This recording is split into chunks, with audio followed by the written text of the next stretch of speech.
السلام علیکم ورحمۃ اللہ وبرکاتہ۔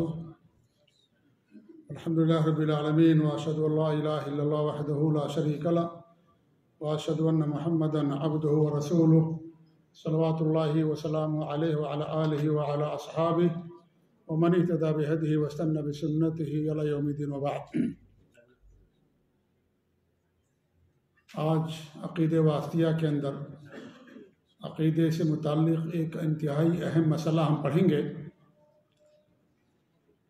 اور وہ مسئلہ یہ ہے کہ اللہ رب العالمین کی ذات عرش پر مستوی ہے۔ عقیدے میں کچھ مسائل ایسے ہیں جو سلف صالحین کے عقیدے اور منہج پر جو قائم ہیں ان کے، اور جو سلف صالحین کے عقیدے اور منہج کی مخالفت کرنے والے ہیں، جو اہل بدعت ہیں اور اللہ تعالیٰ کے اسماء اور صفات کی غلط تعویل اور غلط معنی بیان کرنے والے ہیں، ان کے درمیان کچھ ایسے مسائل ہیں جو حد فاصل ہیں۔ انہی میں سے ایک مسئلہ یہ بھی ہے کہ اللہ تعالیٰ کی ذات عرش پر مستوی ہے۔ جن لوگوں کا عقیدہ یہ ہے کہ اللہ تعالیٰ کی ذات ہر جگہ ہے، وہ اس عقیدے کو نہیں مانتے کہ اللہ تعالیٰ کی ذات عرش پر ہے۔ ایسے ہی اللہ تعالیٰ کا آسمان دنیا پر نزول فرمانا، اللہ تعالیٰ کا کلام کرنا، گفتگو کرنا، قرآن اللہ تعالیٰ کا کلام ہے، مخلوق نہیں ہے، قیامت کے دن اہل جنت اللہ کا دیدار کریں گے، یہ وہ مسائل ہیں جو بڑی اہمیت کے حامل ہیں عقیدے کے باب میں۔ اور یہ جو سلف صالحین کے عقیدے اور منہج کی مخالفت کرنے والے ہیں، ان کے درمیان اور سلف صالحین کے عقیدے اور منہج پر قائم رہنے والوں کے درمیان یہ حد فاصل مسائل ہیں۔ تو انہی میں سے ایک مسئلہ یہ بھی ہے کہ اللہ رب العالمین کی ذات کہاں ہے؟ کیا ہر جگہ موجود ہے، یا عرش پر جلوہ افروز ہے، یا لوگوں کے دلوں میں ہے، یا لوگوں کے خواب و خیال کے اندر ہے؟ کہاں اللہ تعالیٰ ہے؟ یہ بڑا ہی بنیادی سوال ہے، بڑا بنیادی مسئلہ ہے اور بنیادی عقیدہ ہے۔ مصنف رحمۃ اللہ علیہ نے یہاں پر آج سے اسی مسئلے کو بیان کرنا شروع کیا ہے۔ مصنف فرماتے ہیں وَقَوْلُهُ الرَّحْمَنُ عَلَى الْعَرْشِ اسْتَوَى فِي سَبْعَةِ مَوَاضِعَ، یعنی اللہ رب العالمین کا یہ فرمانا کہ اللہ تعالیٰ کی ذات الرحمن عرش پر مستوی ہے، عرش پر بلند ہے، جلوہ افروز ہے، یہ قرآن میں 7 جگہوں پر اللہ نے فرمایا ہے۔ قرآن میں 7 آیتیں ہیں، جن 7 آیتوں میں اللہ رب العالمین نے بڑی وضاحت اور صراحت کے ساتھ فرما دیا کہ اللہ تعالیٰ کی ذات کہاں ہے، عرش پر جلوہ افروز ہے، 7 مقامات پر۔ مصنف رحمۃ اللہ علیہ نے 7 آیتوں کو یہاں بیان کیا ہے، یہ ثابت کرنے کے لیے کہ اللہ تعالیٰ کی ذات ہر جگہ نہیں ہے۔ اللہ تعالیٰ کی ذات کہاں ہے؟ عرش پر جلوہ افروز ہے۔ یوں تو بے شمار دلیلیں ہیں کہ اللہ تعالیٰ کی ذات عرش پر ہے، لیکن یہاں مصنف نے قرآن کریم سے ان 7 آیتوں کو بیان کیا ہے جن میں صراحت کے ساتھ اللہ نے فرما دیا کہ اللہ کی ذات عرش پر جلوہ افروز ہے۔ اس کے بعد اور بھی کچھ دلیلیں بیان کریں گے جن میں اللہ تعالیٰ کی بلندی کا ذکر ہے، فوقیت کا ذکر ہے کہ اللہ تعالیٰ اوپر ہے، سب سے بلند ہے، سب سے بالا ہے، وہ آگے مصنف بیان کریں گے۔ لیکن ابھی انہوں نے وہ 7 آیتیں بیان کی ہیں جن 7 آیتوں میں اللہ رب العالمین نے اس عقیدے کو بیان کیا ہے۔ سب سے پہلی آیت کیا ہے؟ سورہ اعراف کی آیت نمبر 54 اللہ فرماتا ہے ان ربکم اللہ الذی خلق السماوات والارض فی 6 ایام، تمہارا رب وہ اللہ ہے جس نے آسمانوں اور زمینوں کو 6 دنوں کے اندر پیدا کیا، ثم استوى علی العرش، پھر عرش پر بلند ہوا، مستوی ہوا۔ یہ سورہ اعراف کی آیت نمبر 54 ہے۔ اللہ نے آسمانوں اور زمینوں کو 6 دنوں کے اندر پیدا فرمایا، اور یہ بات اللہ رب العالمین نے اور دیگر آیتوں کے اندر بیان کی ہے، اور وہ آیتیں آئیں گی، حدیثوں کے اندر بیان کیا گیا ہے کہ اللہ نے آسمانوں اور زمینوں کو 6 دنوں کے اندر پیدا کیا۔ پھر اللہ نے کیا فرمایا؟ ثم استوى علی العرش، پھر اللہ تعالیٰ عرش پر جلوہ افروز ہوا۔ عرش کیا ہے؟ یہ عرش اللہ رب العالمین کی سب سے بڑی مخلوق ہے، سب سے بڑی عظیم مخلوق ہے، سب سے زیادہ وسیع و عریض مخلوق ہے، سب سے زیادہ اللہ رب العالمین کے قریب رہنے والی، سب سے زیادہ وزنی جو مخلوق ہے وہ عرش ہے۔ اور یہ عرش جنت الفردوس کی چھت ہے، اسی عرش کے نیچے جنت الفردوس واقع ہے۔ تو یہ عرش اللہ رب العالمین کی سب سے بڑی مخلوق ہے۔ عرش کہتے ہیں تخت کو جس پر بادشاہ جلوہ افروز ہوتا ہے یا بیٹھتا ہے، تخت نشین ہوتا ہے، اس کو عرش کہا جاتا ہے۔ اس عرش پر اللہ رب العالمین کی ذات جلوہ افروز ہے۔ عرش کس چیز سے بنا ہے، کن دھاتوں سے بنا ہے، اس کا ذکر قرآن و حدیث کے اندر نہیں ملتا ہے، اس لیے اس کے بارے میں ہم کوئی گفتگو نہیں کریں گے۔ صرف اتنا ہمارا ایمان ہونا چاہیے کہ اللہ تعالیٰ کی ذات عرش پر جلوہ افروز ہے، عرش پر بلند ہے، اور اس عرش کو اللہ تعالیٰ کے فرشتے اٹھائے ہوئے ہیں، تھامے ہوئے ہیں، اور یہ اللہ رب العالمین کی سب سے بڑی مخلوق ہے عرش۔ تمام مخلوقات اسی عرش کے نیچے ہیں جس پر اللہ رب العالمین جلوہ افروز ہے۔ عبداللہ بن مسعود فرماتے ہیں رضی اللہ تعالیٰ عنہ کہ یہ آسمان جو ہمیں نظر آتا ہے، یہ آسمان اور اس کے بعد والا جو آسمان ہے، ان دونوں کے درمیان 500 سال کی مسافت ہے، اور پھر ہر آسمان اور اس کے بعد والے آسمان کے درمیان 500 سال کی مسافت ہے۔ پھر فرماتے ہیں کہ 7ویں آسمان اور کرسی کے درمیان 500 سال کی مسافت ہے۔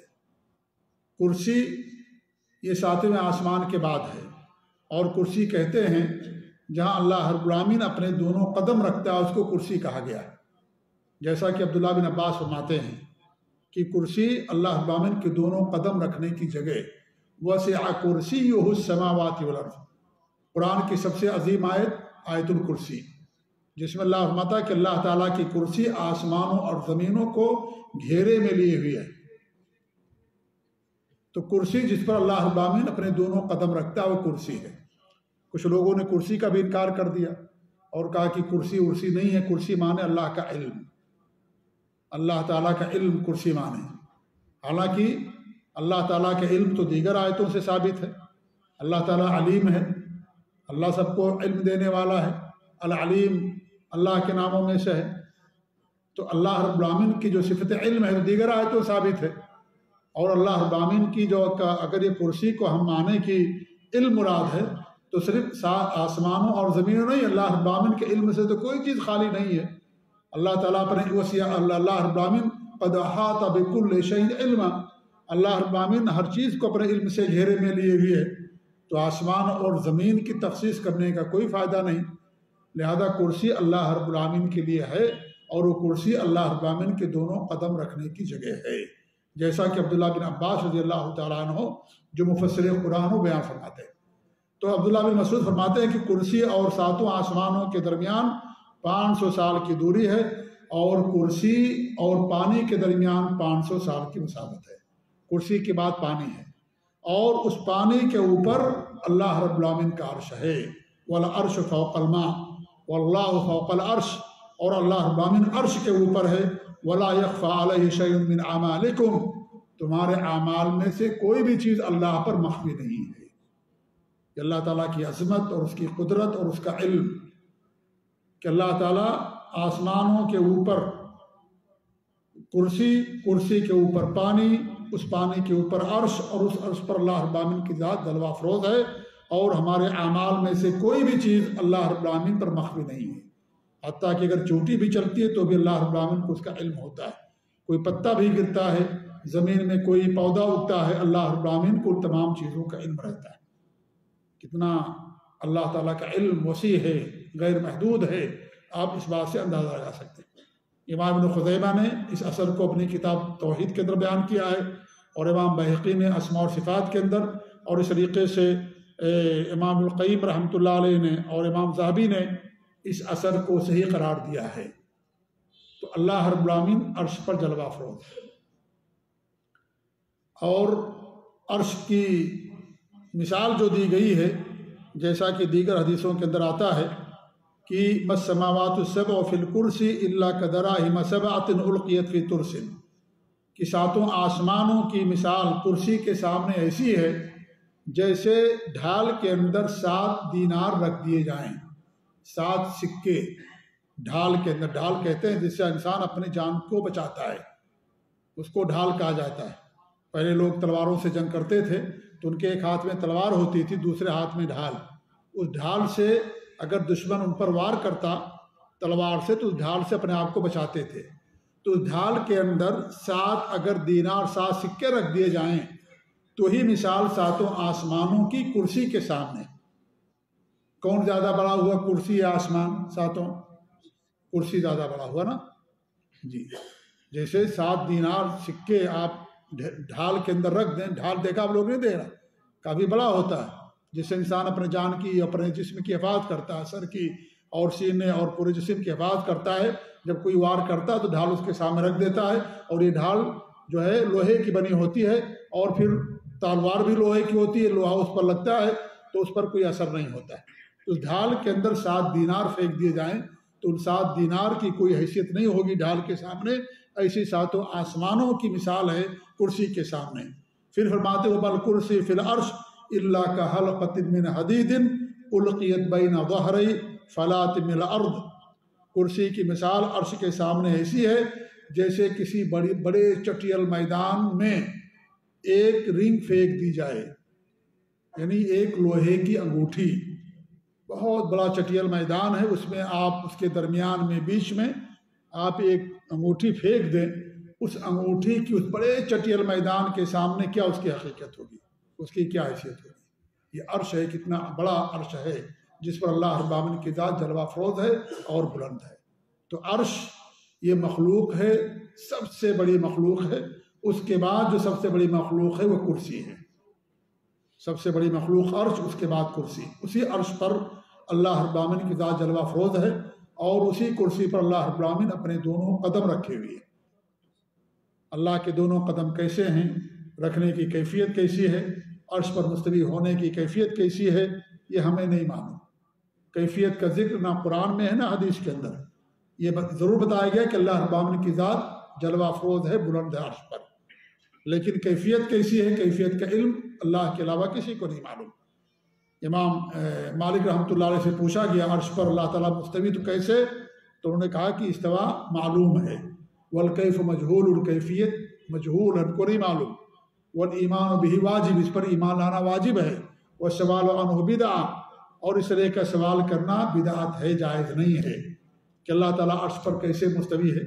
اللہ تعالیٰ ہر چیز پر قادر ہے، اللہ تعالیٰ کسی چیز سے عاجز نہیں ہے، اللہ تعالیٰ کو کوئی چیز عاجز نہیں کر سکتی، اللہ ہر چیز پر قادر. لہذا کیفیت کا سوال کرنا اللہ تعالیٰ کی ذات کے بارے میں یہ بدعت ہے، جائز نہیں ہے یہ سوال کرنا. کہ اللہ تعالیٰ کیسے روزی دیتا ہے مچھلیوں کو، اللہ پیٹ میں کیسے روزی دیتا ہے، اللہ جانوروں کو کیسے روزی دیتا ہے، اللہ تعالیٰ فرشتوں کو کیسے کرتا ہے، اس طرح کا سوال کرنا اللہ کے بارے میں جائز نہیں ہے، بدعت کہلاتا ہے. کیونکہ اللہ رب العالمین ہر چیز پر قادر ہے، اللہ رب العالمین ہر چیز پر قادر ہے. تو امام مالک نے کہا کہ اس کے بارے میں سوال کرنا بدعت ہے. اور یہی قول ام سلمہ رضی اللہ تعالیٰ عنہ سے منقول ہے. ام سلمہ نے بھی بات فرمائی کہ اللہ تعالیٰ عرش پر مستوی ہے، کیفیت ہمیں نہیں معلوم، لیکن اس پر ایمان لانا ہمارے لیے واجب ہے. کس نے کہا؟ ام سلمہ، جو حضرت ہمارے نبی صلی اللہ علیہ وسلم کی زوج مطہرہ، اور اس طریقے سے ہماری ام المؤمنین ام سلمہ رضی اللہ تعالیٰ عنہ سے بات ثابت ہے کہ انہوں نے یہ بات کہی کہ اس بات پر ایمان لانا واجب ہے کہ اللہ عرش پر مستوی ہے، لیکن کیفیت ہمیں نہیں معلوم. کیسے اللہ تعالیٰ عرش پر جلوہ افروز ہم کو نہیں معلوم، لیکن اس پر ایمان لانا ہمارے واجب. کیوں؟ اس لیے کہ انسان کی فطرت بھی کہتی ہے. قرآن میں اللہ نے 7 مقامات بیان کیا واضح طور پر، اور دیگر آیتوں کے اندر بیان کیا. اور اس طریقے سے پہلے میں نے بیان کیا کہ امام ابن القیم رحمۃ اللہ علیہ اپنے استاد شیخ الاسلام ابن تیمیہ، جن کی کتاب ہم پڑھ رہے ہیں عقیدہ واسطیہ، انہوں نے بیان کیا کہ 1000 سے زیادہ دلیلیں ہیں کہ اللہ رب العالمین کی ذات عرش جلوہ افروز ہے، عرش پر بلند ہے. اللہ تعالیٰ کی ذات ہر جگہ نہیں ہے.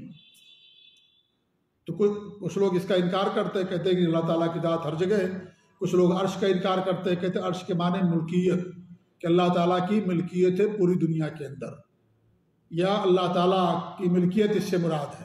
ان کا کہنا سراسر باطل ہے، کیونکہ یہ قرآن کے لفظ کے خلاف ہے، اور اس بات پر اجماع ہے سب کا، صحابہ کا، محدثین کا، کہ اللہ تعالیٰ کی ذات عرش پر جلوہ افروز ہے.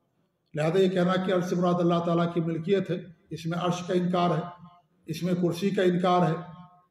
تو یہ جو اہل باطل ہیں اور جو سلف صالحین کے عقیدے اور منہج پر نہیں ہیں، وہ قرآن کی الفاظ کے ان آیتوں کا غلط معنی بیان کرتے ہیں اور کہتے ہیں کہ یہاں پر یہ چیز مراد ہے اور یہاں پر یہ چیز مراد ہے، حالانکہ یہاں پر مراد یہ ہے کہ اللہ رب العالمین عرش پر بلند ہوا۔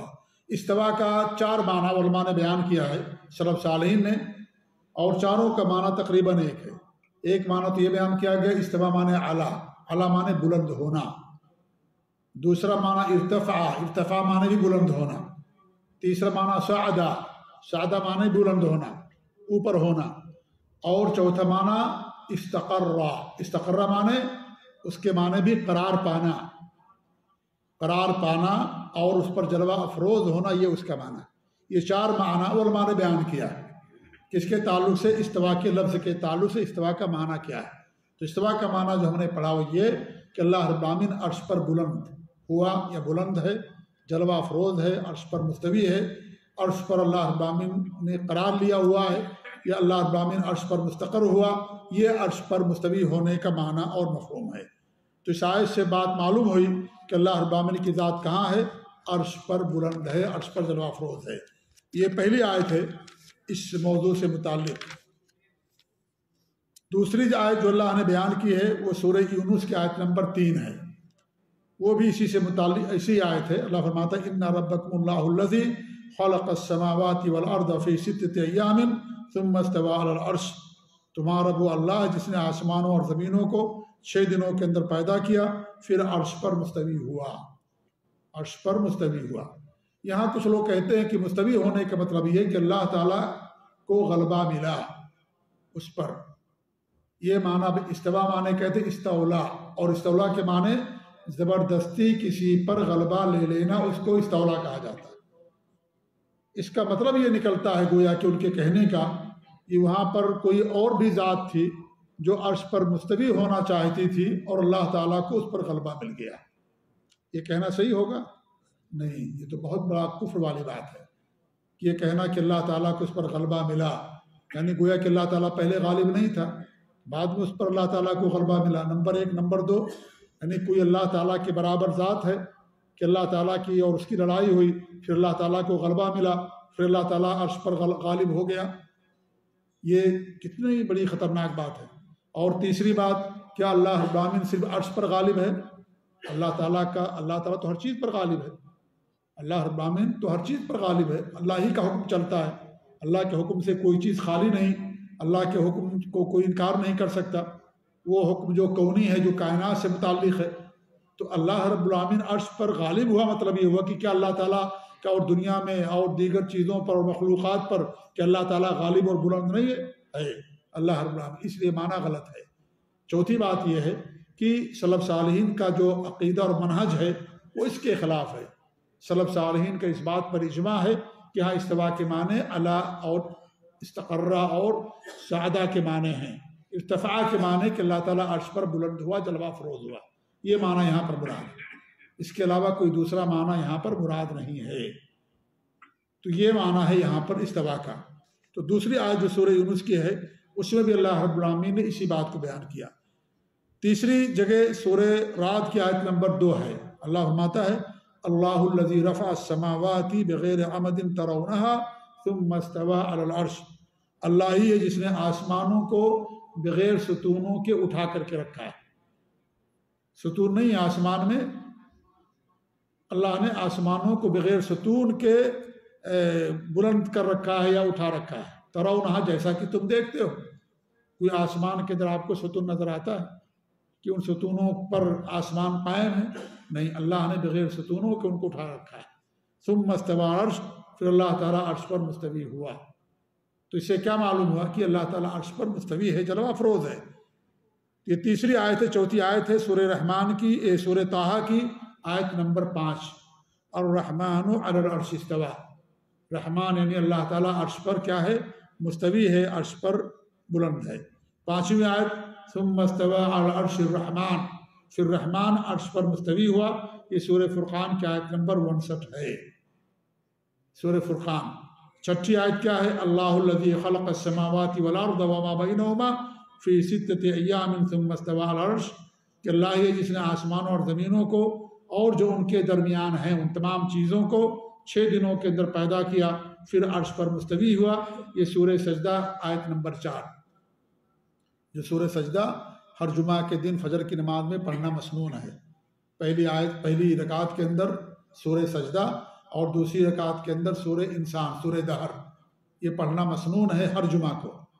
تو اسی صورت کے اندر اللہ بیان فرمایا آیت نمبر 4 میں کہ اللہ الذی خلق السماوات والارض وما بینہما فی ستۃ ایام ثم استوی علی العرش، کہ اللہ ہی جس نے آسمانوں اور زمینوں کو اور ان کے درمیان جتنی بھی چیزیں ہیں تمام چیزوں کو 6 دنوں کے اندر پیدا کیا، پھر اللہ رب العالمین عرش پر مستوی ہوا۔ یہ 6ٹھی آیت تھی۔ 7ویں آیت کیا ہے؟ سورہ حدید آیت نمبر 4۔ سورہ حدید آیت نمبر 4 ترتیب سے مصنف نے بیان کیا ہے، جو قرآن کی ترتیب ہے صورتوں کی، اس ترتیب کا خیال رکھتے ہوئے هو الذی خلق السماوات والارض فی ستۃ ایام ثم استوی علی العرش، وہی وہ ذات ہے، اللہ ہی کی ذات ہے جس نے آسمانوں کو اور زمینوں کو 6 دنوں کے اندر پیدا کیا اور پھر وہ عرش پر بلند ہوا، عرش پر مستوی ہوا۔ یہ 7 آیتیں، ایک ہی آیت کافی انسان کے عقیدے کے لیے، لیکن 7 آیتوں میں اللہ رب العالمین نے وضاحت کے ساتھ بیان کیا۔ ایسی کافی حدیثیں ہیں جن حدیثوں سے باقاعدہ یہ بات ثابت ہوتی ہے کہ اللہ رب العالمین کی ذات اوپر عرش پر بلند ہے، جلوہ فروز ہے۔ انہی میں سے ایک حدیث صحیح مسلم کی ہے جو حدیث الجاریہ کے نام سے معروف ہے۔ معاویہ بن حکم السلمی ایک صحابی ہیں رضی اللہ تعالیٰ عنہ، ان کی بکریاں تھیں جو ایک لونڈی چرایا کرتی تھی احد پہاڑ کے پاس۔ تو ایک مرتبہ وہ جاتے ہیں اپنی بکریوں کی نگرانی کے لیے، دیکھنے کے لیے، تو دیکھتے ہیں کہ ایک آدھ بکری غائب ہے۔ انہیں غصہ آ گیا کہ یہ لونڈی خیال نہیں رکھتی ہے بکریوں کا اور بھیڑیا بکریوں کو کھا لیتا ہے، بکریاں ہماری کم ہو جا رہی ہیں۔ تو ایک تھپڑ مار دیا بکری اس کو، لونڈی کو۔ بعد انہیں افسوس ہوا کہ میں نے اچھا کام نہیں کیا، غلط کام کیا۔ اللہ کے رسول صلی اللہ علیہ وسلم کے پاس تشریف لائے اور پورا واقعہ ماجرا بیان کیا اور کہا کہ میں اس لونڈی کو آزاد کرنا چاہتا ہوں۔ تو آپ نے کہا کہ اس لونڈی کو حاضر کرو میرے پاس۔ آپ نے اس لونڈی کو بلوایا اور بلوانے کے بعد ہمارے نبی صلی اللہ علیہ وسلم نے 2 سوال کیا، این اللہ، اللہ تعالیٰ کی ذات کہاں؟ سب سے پہلا سوال تھا این اللہ، اللہ تعالیٰ کی ذات کہاں ہے؟ اس نے کہا کہ اللہ تعالیٰ کی ذات فی السماء، آسمانوں کے اوپر ہے۔ پھر پوچھا من انا، میں کون ہوں؟ اس نے کہا آپ اللہ کے رسول ہیں۔ تو ہمارے نبی نے کیا فرمایا؟ عاتقھا فإنھا مؤمنہ، اسے آزاد کر دو، مومن ہے وہ۔ کیا ہے وہ؟ مومن، اسے آزاد کر دو۔ کیا معلوم ہو؟ اس سے بہت ساری باتیں معلوم ہیں۔ پہلی بات یہ معلوم ہوئی کہ مومن ہونے کے لیے یہ عقیدہ رکھنا ضروری ہے کہ اللہ تعالیٰ کی ذات عرش کے اوپر ہے، آسمانوں کے اوپر ہے، ہر جگہ نہیں ہے، ہر جگہ نہیں ہے۔ یہ عقیدہ رکھنا ضروری ہے ایمان مومن ہونے کے لیے۔ آپ نے اس کے جواب میں ارشاد فرمایا، جس نے جواب دیا کہ اللہ تعالیٰ کی ذات اوپر ہے، تو آپ نے کیا کہا؟ عاتقھا فإنھا مؤمنہ۔ اور پوچھا میں کون ہوں؟ کہا آپ اللہ کے نبی اور رسول ہیں۔ یہ بھی ایمان لانا ضروری ہے۔ کوئی ہمارے نبی پر ایمان نہ لائے، اللہ پر اس کا ایمان ہو، آخرت پر ایمان ہو، تمام نبیوں پر ایمان ہو، تمام کتابوں پر ایمان ہو، وہ مومن ہے، مسلمان ہے کہ کچھ اور ہے؟ وہ مومن مسلمان نہیں ہوگا جو ہمارے نبی پر ایمان نہ لائے۔ تو اس سے معلوم ہے کہ ان 2 باتوں پر ایمان لانا انسان کے لیے ضروری ہے۔ اور بھی چیزیں ہیں لیکن یہاں 2 چیزیں بیان ہوئیں۔ تو آپ نے کہا عاتقھا فإنھا مؤمنہ، اسے آزاد کر دو، یہ مومن عورت ہے۔ ایمان لانے کے لیے ضروری ہے کہ انسان کی عقیدہ ہو کہ اللہ رب العالمین کی ذات عرش پر جلوہ فروز ہے، عرش پر بلند ہے، ہر جگہ نہیں۔ نعوذ باللہ، اللہ کی ذات، یہ کفر کا عقیدہ یہ رکھنا کہ اللہ تعالیٰ ہر جگہ موجود ہے۔ اگر ہر جگہ موجود اللہ تعالیٰ تو معراج کا واقعہ کیوں پیش آیا؟ ہے کہ نہیں؟ رجب کے مہینے میں لوگ معراج کا جشن مناتے ہیں۔ اگر اللہ تعالیٰ ہر جگہ موجود ہے تو معراج کا واقعہ کیوں پیش آیا؟ آپ صلی اللہ علیہ وسلم اوپر تشریف لے گئے، 7 آسمانوں کے اوپر۔ اللہ رب العالمین کتنے قریب ہوئے کہ اللہ تعالیٰ کی قلم کے چلنے کی آواز، قلم کے چلنے کی آواز سنی، قلم کے چلنے کی آواز سنی، سسراہٹ کی آواز آپ نے سنی، اللہ تعالیٰ سے ہم کلام ہوئے، اللہ تعالیٰ سے گفتگو کی آپ نے، اور اللہ رب العالمین نے آپ کو نماز کا تحفہ عطا فرمایا۔ 3 چیزیں عطا فرمائی، نماز عطا کی اور سورہ بقرہ کی آخری 2 آیتیں، اور یہ بھی عطا کیا کہ تمہاری امت میں سے جو بھی مر گیا اس حالت میں کہ اس نے اللہ تعالیٰ کے ساتھ شرک نہیں کیا ہوگا تو میں اس کی مغفرت کر دوں گا۔ یہ بھی اللہ رب العالمین نے آپ کو تحفے میں دیا، 3 باتیں دی۔ تو یہ اگر اللہ تعالیٰ ہر جگہ ہے تو معراج کا واقعہ کیوں پیش آیا؟ اللہ تعالیٰ سے ہی کہیں ملاقات کر لیتے کہیں جا کر کے، اور نماز اور یہ ساری چیزیں آپ پر فرض کر دی جاتی، لیکن آپ کی معراج ہوئی اور معراج کہتے ہیں نیچے سے اوپر چڑھنے کو، اس کو معراج کہا جاتا ہے۔ اوپر سے نیچے آنے کو نزول کہتے ہیں، اترنا۔ اللہ نے قرآن کے بارے میں فرمایا کہ ہم نے قرآن کو نازل کیا، یعنی اوپر سے اللہ نے قرآن نازل کیا، ہمارے اعمال اللہ کے دربار میں پیش ہوتے ہیں۔ یہ ساری باتیں آگے شاید مصنف بیان کریں گے ان آیتوں کو، جن میں یہ بیان کیا گیا کہ انسان کے اعمال اللہ تعالیٰ کے اوپر پیش ہوتے ہیں، اللہ تعالیٰ کے پاس پیش کیے جاتے ہیں۔ اور اللہ اور بندوں کے اعمال پیش کرنے کی 3 صورتیں ہیں۔ ایک تو ہر دن اعمال اللہ کے دربار میں پیش ہوتے ہیں، فجر اور عصر کے وقت میں اللہ کے دربار میں ہمارے اعمال پیش کیے جاتے ہیں، بندوں کے اعمال پیش ہوتے ہیں ہر دن۔ اور ہفتے میں 2 دن سوموار اور جمعرات کو یہ ہفتہ واری پیش کرنا ہے۔ اور ایک ہے سال میں 1 مرتبہ، اور وہ شعبان کے مہینے میں ہوتا ہے۔ یہ جو مہینہ گزر رہا ہے یہ شعبان کے مہینے میں، اس لیے وہ حدیث جس میں ہمارے نبی نے فرمایا کہ یہ مہینہ ہے جس میں لوگوں کے اعمال اللہ کے دربار میں پیش ہوتے ہیں، تو میں چاہتا ہوں کہ جب میرا عمل پیش ہو تو میں روزے سے رہوں۔ یہاں لوگوں کے ذہن میں اشکال آ سکتا ہے کہ بھئی ہر دن عمل پیش ہوتا ہے، ہر ہفتے پیش ہوتا ہے، تو اس میں اس مہینے کی خصوصیت کیا ہے؟ اس مہینے کی خصوصیت یہ ہے کہ سالانہ اعمال، جو سال بھر کے اعمال ہیں وہ اس مہینے کے اندر پیش جاتے ہیں۔ جیسے انسان کوئی کام کرتا ہے تو روزانہ حساب ہوتا ہے، مہینے کا حساب ہوتا ہے، ہفتہ واری حساب ہوتا ہے، سال بھر کا بھی حساب ہوتا ہے کہ نہیں ہوتا ہے؟ سال بھر کا بھی حساب کیا جاتا ہے کہ سال بھر میں ہم کو کتنا نفع ملا، کتنا نقصان ہوا۔ تو اللہ تعالیٰ کے دربار میں سال میں بھی اعمال پیش کیے جاتے ہیں، پورا نچوڑ خلاصہ سمجھ لیجئے، سال میں 1 مرتبہ، وہ شعبان کے مہینے میں۔ تو اس طریقے سے اللہ کے دربار میں اعمال پیش ہونے کی صورتیں ہیں اور یہ ایام ہیں۔ تو بتانے کا مقصد یہ ہے کہ اگر اللہ تعالیٰ کی ذات ہر جگہ ہے تو پھر معراج کا واقعہ پیش کیوں آیا؟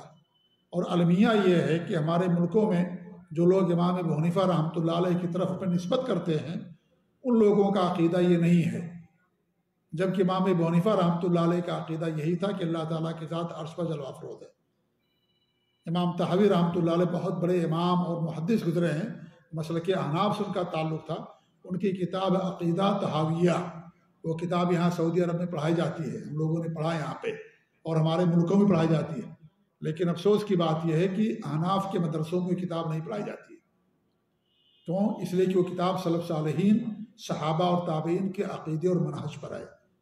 اور اس کتاب کی شرح کیا ہے ایک حنفی عالم دین، وہ بھی بہت بڑے عالم تھے، امام تھے، ابن ابی العز الحنفی رحمۃ اللہ علیہ۔ انہوں نے اس کتاب کی شرح کی، شرح العقیدہ طحاویہ، اور اس کتاب کی حدیثوں کی تخریج کی امام البانی رحمۃ اللہ علیہ نے۔ کتنے بڑے محدث تھے دور کے امام البانی، انہوں نے اس کتاب کی حدیثوں کی تخریج کی ہے۔ جو حدیثیں بیان کی ہیں ابن ابی العز الحنفی رحمۃ اللہ علیہ نے اس کتاب کے اندر وہ ساری حدیثوں کی تخریج کی ہے، ان حدیثوں پر حکم لگایا کہ حدیث کس کتاب کے اندر، کس کتاب کے اندر انہوں نے بیان کیا ہے۔ اس طریقے سے ان کے شاگردوں نے بیان کیا ہے امام ابو حنیفہ رحمۃ اللہ علیہ کے، کہ ہمارے امام کا عقیدہ یہ تھا کہ اللہ رب العالمین کی ذات عرش پر جلوہ افروز ہے۔ ان سے لوگوں نے سوال کیا کہ اگر کوئی عقیدہ رکھے کہ اللہ تعالیٰ کی ذات عرش پر تو ہے لیکن یہ نہیں معلوم کہ عرش کہاں ہے، تو امام ابو حنیفہ کہتے تھے وہ مسلمان ہی نہیں ہے، وہ مسلمان نہیں، وہ کافر جو کہے کہ ہمیں تو یہ نہیں معلوم کہ عرش کہاں ہے، آسمانوں کے اوپر ہے، نیچے ہے، زمین میں ہے، کہاں ہم کو نہیں معلوم۔ تو امام ابو حنیفہ رحمۃ اللہ علیہ سے ایمان کی نفی کرتے تھے، کہتے تو مومن ہی نہیں جو عقیدہ رکھے کہ اللہ عرش پر تو لیکن عرش کہاں میں نہیں معلوم۔ امام ابو حنیفہ رحمۃ اللہ علیہ کا عقیدہ تھا۔ اسی لیے بڑے افسوس کی بات یہ ہے کہ لوگ امام ابو حنیفہ رحمۃ اللہ علیہ کے عقیدے اور منہج پر نہیں ہیں، ان کے عقیدے کو نہیں مانتے، منہج کو نہیں مانتے، وہ فروع میں امام ابو حنیفہ رحمۃ اللہ علیہ کی تقلید کرتے ہیں۔ نماز کیسے پڑھنا، روزہ کیسے رکھنا، زکوٰۃ کیسے دینا، حج کیسے کرنا، نکاح کیسے کرنا، طلاق کیسے دینا، شادی بیاہ کیسے کرنا، زکوٰۃ کیسے دینا، یہ جو مسائل ہیں ان مسائل میں ان کو اپنا امام مانتے، عقیدے میں نہیں مانتے۔ وہ ہے ان کی کتاب، انہوں نے کتابوں کے اندر لکھا ہی ہے، اور یہ اوپر کوئی الزام نہیں ہماری طرف سے، باقاعدہ ان کے علماء نے کتابیں لکھی ہیں اور یہ بات صراحت کے ساتھ لکھی ہے کہ ہم عقیدے میں ابو منصور ماتوریدی اور ابو الحسن اشعری کو مانتے ہیں، جو عقیدے میں گمراہ لوگ تھے، صحیح راستے سے بھٹکے ہوئے تھے، ان کو ہم مانتے ہیں۔ جو صفات کی تعویل کرتے تھے، غلط تعویل، صفات کو نہیں مانتے تھے، اللہ رب العالمین کے بارے میں عرش پر ہونے کا انکار کیا کرتے تھے، ان لوگوں کے عقیدوں کو مانتے ہیں۔ باقاعدہ لکھا انہوں نے، ایک ان کے بڑے عالم گزرے ہیں علامہ خلیل احمد سہارنپوری رحمۃ اللہ علیہ، عقائد علماء اہل سنت دیوبند، میں نے اس سے پہلے بھی اس کتاب کا تذکرہ کیا اسی درس کے اندر اور درسوں میں۔ ان میں کئی علماء کی دستخط موجود ہے. اس کتاب کے اندر انہوں نے بیان کیا ہے کہ ہم فروع میں امام حمام امام اعظم ابو حنیفہ کو مانتے ہیں، اور عقیدے میں ابو منصور ماتوریدی اور ابو الحسن عشری جو 4 صدی کے عالم ہیں ان کو مانتے ہیں، اور 4 سلسلوں پر بیعت لیتے ہیں ہم سلوک میں: نقشبندی، چشتی، سہروردی اور قادری. یہ سارے جو سلسلے ہیں تصوف کے، امام ابو حنیفہ رحمۃ اللہ علیہ کے بعد کے ہیں. یہ امام ابو حنیفہ چشتی نہیں تھے، نہ سہروردی تھے، نہ قادری تھے، نہ جو ہے نقشبندی تھے. امام ابو حنیفہ رحمۃ اللہ علیہ یہ سب سلسلے بعد میں شروع ہوئے ہیں. ان تمام سلسلوں پر وہ بیعت لیتے ہیں. کس لیے بیعت لیتے ہیں؟ لوگوں کے اندر تزکیہ کرنے کے لیے، لوگوں کے اندر دینداری پیدا کرنے کے لیے. کس راستے سے؟ تصوف کے راستے سے. کہ امام ابو حنیفہ دیندار نہیں تھے؟ کہ امام ابو حنیفہ متقی نہیں تھے؟ کیا صحابہ متقی نہیں تھے؟ یا کیا ائمہ کرام متقی نہیں تھے؟ یہ جو سلسلے ہیں، کوئی 4 صدی کا ہے، کوئی 3 صدی کا ہے، کوئی 5ویں صدی کا سلسلہ ہے. یہ اس سے پہلے سارے سلسلے نہیں تھے. ان پر باقاعدہ لوگ بیعت لیتے ہیں: نقشبندی، چشتی، سہروردی، قادری. 3 حصوں میں تقسیم کیا انہوں نے. ایک حصہ ہے فروع کا، اس میں امام ابو حنیفہ کو مانتے ہیں. ایک حصہ عقیدے اور اصول کا، اس میں 2 اماموں کو مانتے ہیں: ابو منصور ماتوریدی، ابو الحسن عشری. اور ایک حصہ ہے تزکیے کا، دینداری کا، اس میں تصوف کا. اس میں کس کو مانتے ہیں؟ 4 سلسلوں کو. یہ ان کی کتاب کے اندر باقاعدہ درج ہے، لکھا ہوا ہے، اور اس پر ان کے کئی علماء کے، سینکڑوں علماء کی دستخط موجود ہے. جی ہاں. تو یہ معاملہ ہے. تو وہ نہیں مانتے کہ اللہ تعالیٰ کی ذات جو ہے عرش پر ہے. اسی لیے امام ابن ابی العز الحنفی رحمۃ اللہ علیہ نے اپنی کتاب شرح العقیدہ کے اندر بیان کیا ہے کہ اگر کوئی یہ عقیدہ رکھتا ہے، اس عقیدے کے خلاف ہمارے امام کا عقیدہ، امام ابو حنیفہ رحمۃ اللہ علیہ کا، تو اگرچہ وہ اپنی نسبت کرے ان کی طرف، تو وہ ان کا ماننے والا نہیں مانا جائے گا.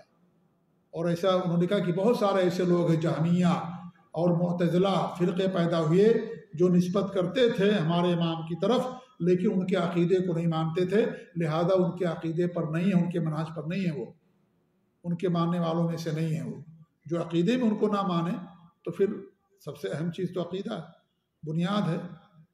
جب اسی میں ان کو نہ مانے تو کیسے ان کے عقیدے ان کا ماننے والا ہوگا؟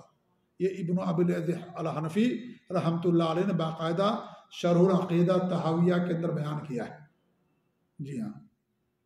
صفحہ نمبر مجھے بھی فی الحال نہیں یاد آ رہا، کتاب ہم لوگوں نے پڑھی ہے، اور اس سے پہلے میرا خطبہ جو ہوا تھا اسی موضوع پر تھا کہ معراج کا پیغام. تو اس کے اندر میں نے باقاعدہ صفحات کا بھی حوالہ دیا ہے اس خطبے کے اندر، کہ انہوں نے اپنی کتاب شرح العقیدہ طحاویہ کے اندر بیان کیا ہے، اس پیج کے اندر، اس صفحہ کے اندر، یہ بات کہ بہت سارے لوگ اپنی نسبت کرتے امام ابو حنیفہ کی طرف، لیکن ان کے عقیدے پر نہیں ہے، تو امام ابو حنیفہ کے ماننے والے نہیں مانے جائیں گے وہ، کیونکہ وہ ان کے عقیدے پر نہیں ہے وہ. جی ہاں. تو یہ بڑے افسوس کی بات ہے. تو یہ 7 آیتیں مصنف نے یہاں پیش کی ہیں، کیونکہ 7 آیتوں میں اللہ نے صراحت کے ساتھ بیان کیا ہے. ویسے دلیلیں تو بہت زیادہ ہیں. کچھ لوگ یہ دلیل پیش کرتے ہیں کہ اللہ تعالیٰ تمہارے ساتھ اللہ کہتا ہے، یہ دلیل ہے کہ اللہ تعالیٰ ہر جگہ موجود ہے، نعوذ باللہ. یہ دلیل نہیں ہے کہ اللہ تعالیٰ ہر جگہ موجود ہے. کیا آیتیں آج اتری ہیں؟ یہ آیتیں نبی پر اتری تھی. صحابہ نے ان آیتوں کا کیا معنی سمجھا؟ اس لیے ہم کیا کہتے ہیں، قرآن کی آیتوں کو اور حدیثوں کا معنی وہی لیا جائے گا جو صحابہ نے بیان کیا ہے، جو تابعین نے بیان کیا. ہم کوئی نیا معنی نہیں بیان کریں گے.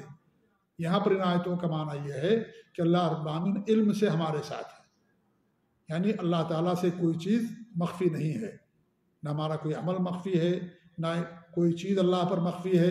اللہ رب العالمین کو ہر چیز کا علم ہے. اللہ تمہارے ساتھ ہے. اور خود اس کا جواب امام ابو حنیفہ رحمۃ اللہ علیہ بھی دیا ہے.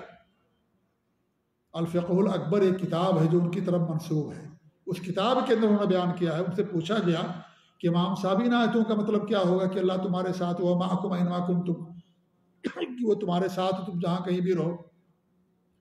تو انہوں نے کہا کہ ان آیتوں کا معنی یہی ہے جیسے ایک بھائی کسی دوسرے شہر میں رہتا ہو اور اپنے بھائی سے کہے کہ میں تمہارے ساتھ ہوں. بات سمجھ کہ نہیں سمجھ آئی؟ تو کیا وہ بھائی اس کے ساتھ ہو جاتا ہے وہاں پہ؟ یعنی جیسے آپ سعودی عرب کے اندر ہیں اور آپ ہندوستان یا پاکستان یا بنگلہ دیش سے ہیں، اور آپ کا بھائی وہاں پر ہے، ہندوستان، پاکستان، بنگلہ دیش میں ہے، وہ کسی مقدمے میں ہے یا پریشانی میں ہے. آپ یہاں کہتے بھائی پریشان مت ہو، میں آپ کے ساتھ ہوں. تو کیا آپ کا جسم وہاں چلا جاتا ہے؟ آپ کی ذات وہاں چلی جاتی ہے؟ آپ یہاں پر ہیں، سعودی عرب کے اندر ہیں، لیکن آپ کہتے اپنے بھائی سے، کہاں آپ کا بھائی؟ جو دوسرے ملک میں ہے کہ میں بھائی تمہارے ساتھ ہوں، پریشان مت ہو۔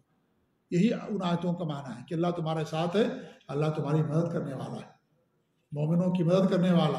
اور جو کفار ہیں، مشرکین، اللہ ان کے ساتھ بھی ہے، اللہ ان کی نگرانی کرنے والا، ان کی پکڑ اور ان کی کو گرفت کرنے والا۔ یہ اس کا معنی اور مراد ہے کہ تم کہاں جاؤ گے، اللہ رب العالمین سے کوئی چیز اوجھل نہیں ہے، تمہاری ہر چیز پر اللہ رب العالمین کی نظر ہے، ہر چیز کو اللہ رب العالمین گھیرے میں لیے ہوئے ہے۔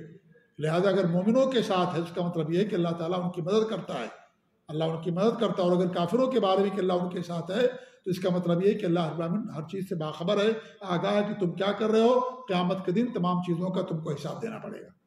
یہ کس نے جواب دیا؟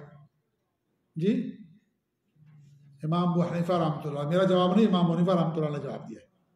ایسے امام احمد بن حنبل رحمۃ اللہ علیہ سے لوگوں نے سوال کیا، کہا کہ وہ تمام آیتیں جن آیتوں میں اللہ نے یہ بیان کیا کہ اللہ تمہارے ساتھ ہے، ان تمام آیتوں کے شروع میں یا درمیان میں یا آخر میں، یا شروع میں بھی اور آخر میں بھی اللہ نے بیان کر دیا ہے اپنے علم کو۔ اللہ نے اس سے پہلے علم بیان کیا یا آخر میں علم بیان کیا۔ کیا مطلب؟ کہ اللہ اپنے علم سے تمہارے ساتھ ہے، یہ معنی اور مطلب۔ یہ ہے تفسیر سلف صالحین کی ان آیتوں کی، جن آیتوں میں اللہ نے بیان کیا کہ اللہ تمہارے ساتھ ہے۔ وہ ساری آیتیں دیکھ لیجئے، اللہ نے ان آیتوں کے شروع میں یا درمیان میں یا آخر میں یا شروع میں بھی اور آخر میں بھی اللہ نے اپنے علم کا ذکر کیا ہے کہ اللہ رب العالمین علم رکھنے والا ہے۔ مطلب یہ ہے کہ اللہ تمہارے ساتھ اپنے علم کے لحاظ سے ہے۔ جہاں تک اس کی ذات کی بات ہے تو کہاں اللہ کی ذات؟ عرش پر جلوہ افروز۔ یہ عقیدہ رکھنا ضروری ہے مومن ہونے کے لیے۔ اگر یہ عقیدہ نہیں تو مومن نہیں ہے۔